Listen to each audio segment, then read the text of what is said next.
everybody.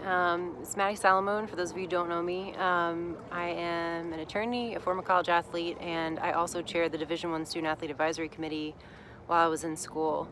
I haven't talked to you guys in a while, but I felt like, this is an important time to sort of speak on some issues that have come up of late. And, one of the most alarming things amidst a lot of very major issues in college sports right now continues to be the response by schools about allegations concerning abuse of athletes. And particularly, it seems to be in women's programs. Now, I've spoken on the issue involving women's athletics in particular, many other occasions, and there's certainly been many stories that have come out within the last couple of years that really highlight what goes on across the country. What prompted me to put out this video today was the response by Texas Tech following allegations concerning their women's basketball program in the form of exit interviews that investigative reporters got a hold of and brought to light, because the schools, frankly, don't take those very seriously. Because for those of you wondering if athletes report their experiences in college, the answer is absolutely they do. Sometimes they're more willing to share more details, but the exit interviews that were requested via public records requests by the Intercollegiate revealed a lot of what actually goes into the exit interviews that the people actually held on to. Now, a lot of schools don't actually have written exit interviews. A lot of them verbally report them, and I can say that mine was a verbal report when I was a senior exiting college. I didn't write anything down, so nothing existed. But from the schools that do, it's very revealing what is put into some of these interviews and what the schools do about them. And in most cases, it's absolutely nothing, or it's a slap on the wrist to coaches, or it's a promise that we're going to address this and things will be better moving forward. And, that's exactly what happened in this case, basically. And what I will say is that, and I'll link to the article that discusses this case in particular and a few of the other cases across the country, including UNC, Nebraska Women's Softball, Rutgers Softball, where you can see that the allegations that are made in most of these cases are very similar. They share very common themes, and, it's only specific details of the cases that are different, but it's along similar themes, like inappropriate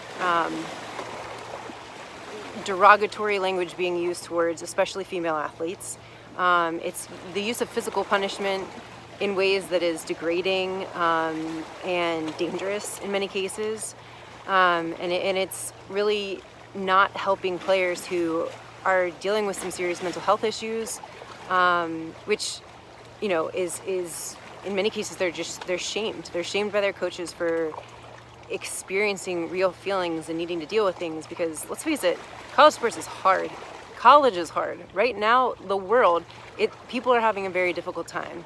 And for those who are really going through some significant mental health issues, they need help. They don't need to be shamed or feel like they're, letting down their team or they're being selfish. But that's absolutely what goes on I would say even most teams, that, athletes learn to just hide their feelings. And if they go to someone, in many cases, their information isn't really kept private. Or in cases where they will report things to people who try to help.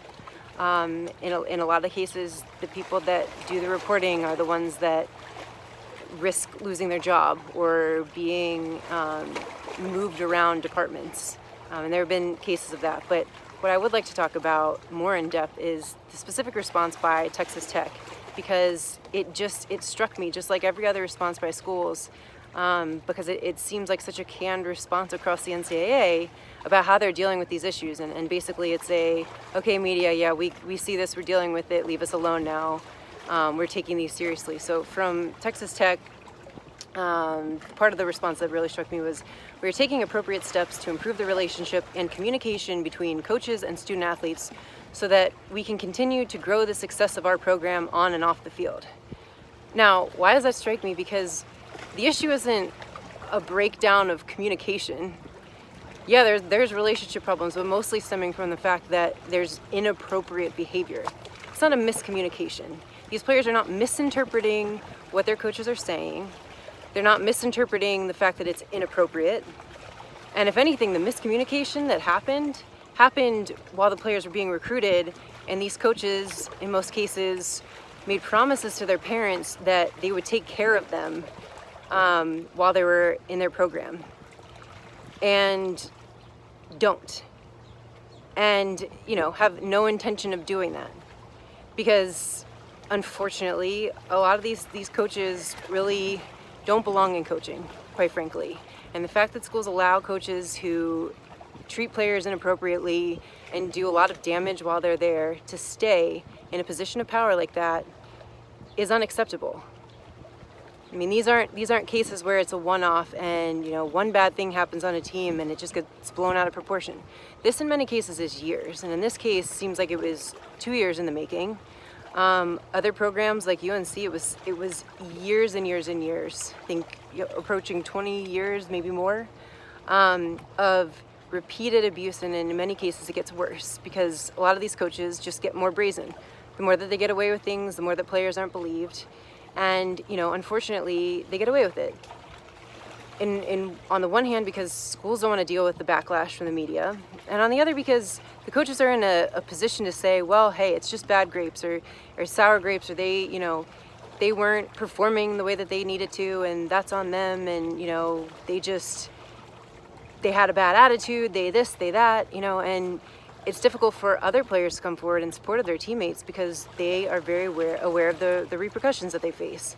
And, you can see it in the article that I'll link to, and in other cases where, first of all, even when athletes do come forward and a full investigation is launched and people really speak out, in many cases, nothing is done. That happened at Nebraska. Coach was reinstated, and it was egregious reporting that, frankly, as someone who's been around, experienced some treatment, discussed, talked to many other athletes at various universities and in different programs across the country, I can tell you that these stories happen all the time. Because unfortunately, while you have some very good coaches and good people within athletic departments, you also have some really not great ones. And I want to touch on something too, and it's food for thought, because I think it's important to think about the people that are often attracted to positions of power. Because I think, you have a number of categories, but I think the two main ones being that there are people who are attracted to certain positions because they really want to make a positive difference in people's lives. And I think those are some of the best coaches and teachers and mentors. But then you have ones who really want access to a vulnerable group of people, which college athletes are. They have virtually no power, they have no bargaining power, and basically, the school can just decide to let them go, cancel a program, and they don't really have to justify it because, athletes, by and large, are on 1-year scholarships, and that's it. And they can be reduced at any time. The schools really aren't held to much in terms of the promises that they make. And they want the control. And it's a tremendous amount of control. You get to control people's playing time. You get to control their physical workout. You basically control their lives for 4+ years. Because, the schedule of a college athlete is extremely rigorous, and you are at the behest of your coach every waking moment. You have to show up for film, you have to show up for whatever team meeting, practice, and you are expected to compartmentalize every single aspect of your life. And that includes mental health. So, forget the stuff that happens on the field or the court, which, I think in many cases coaches try to make it out like a player's having a hard time and they're depressed because they're not playing. I'm sorry, that is such a gross simplification of what goes on in anybody's life. It'd be like saying, oh, that person at work, yeah, they're depressed because, the boss doesn't like them, or they're not getting paid what they think they should. Meanwhile, they could have a sick family member at home or something major in their life that they're dealing with, and it's just ignored. And they're expected to ignore it and just move on with no help. And on top of that, you add on just the physical aspect of college sports alone, it's exhausting. That's a lot to deal with. And it's a lot to deal with for an 18 to 22-year-old. And, these coaches take advantage of it. And, I think in many cases, the coaches that really are attracted to the access and the control to players, typically tend to be a group of pretty manipulative people. So if you think about it, I mean, they're very good at convincing people that their intentions are pure, and that making other people, in many cases, question their own perception of reality when they're confronted. And that's in many cases players. I mean, they go forward and what? It's a he said, she said. Because the coach, one player says one thing and the coach gets up and says another. Who are you going to believe? I'll tell you that the schools usually believe the coach. And even if they maybe believe the player, they treat it like, okay, well, we're taking steps now. And now that we've had this conversation, the coach is absolutely going to change their behavior. No, they aren't. No, they aren't, I promise you. People don't fundamentally change when, they're not forced to. I mean, there's one of the best quotes, I think, is, people only change when the pain of changing is less than the pain of staying the same, or the reverse, or, some inversion of that. And in the case of coaches, no, they have too much control and power. And people aren't paying enough attention to the women's programs. So people get away with it. And, the people that work for them in many cases aren't going to stick up and say anything. I mean, you look back at, I think, one of the most egregious across the board examples that was made public. I emphasize the made public because there are so many stories that probably will never see the light of day, but it's not because similar things are not going on in other programs. But in UNC basketball program, there were many coaches that were witnessing horrible treatment. I mean, horrible treatment of athletes who were injured and had no business doing physical activity, and they were being made to feel like they were letting the team down by resting and healing from their injury. And it led to, in many cases, I think, lifelong, problems for them now moving forward because they weren't able to fully heal. And not to mention the long-term mental effects of that true abuse over years by people who, of people who are not in a position to really be able to leave. Because here's the other thing, you as an athlete don't ever want to be the one speaking out, because you just become this person who was the one complaining. Sometimes you get no support from your teammates, and then where are you going to go? You're going to go to another program? How? You become labeled as this person who is going to complain. So why would another coach take you necessarily?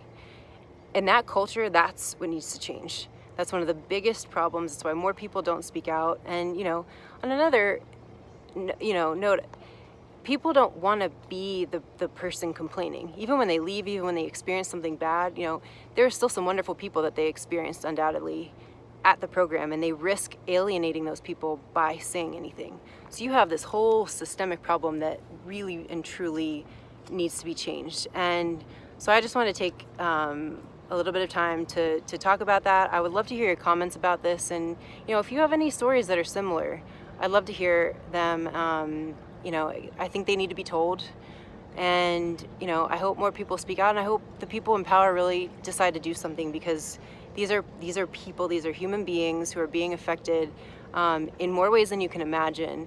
And it's not as simple as looking at something and going, oh, it was a misinterpretation. Well, they didn't mean it. They didn't know that what they were saying was offensive. They didn't know that it was hurtful. They didn't know that they were picking on people. Because that's another note. These coaches get to know their players extremely, extremely well, and they know what to pick at, and they know what will affect them and make them upset. And, yes, on the one hand, you can say that coaches need to be able to draw things out of their players and learn them and figure out how to coach them. I'm a coach. There are different ways of coaching different people, but you cross a line at a certain point, and you don't ever need to cross the line into abusing players and really emotionally messing with their heads. It's just not necessary. And especially with women who are, look, they're different than men in the terms of the way that you coach, and that needs to be factored in. And I think a lot of coaches understand that and do things anyway in a way that really, really harms these young men and women after they graduate. And that's not okay. So, I encourage people who are in a position where they can help to do so. It's time to speak out, and it's time to change the system, because it's frankly broken the way that it is. The fact that coaches can get away with treating people this way is not right. So I'll leave it there, and I we'll hopefully be putting out more videos talking about various issues that are going on, because there's certainly a lot. But feel free to give this a like and subscribe, and we'll be putting out more content. All right, thanks, bye.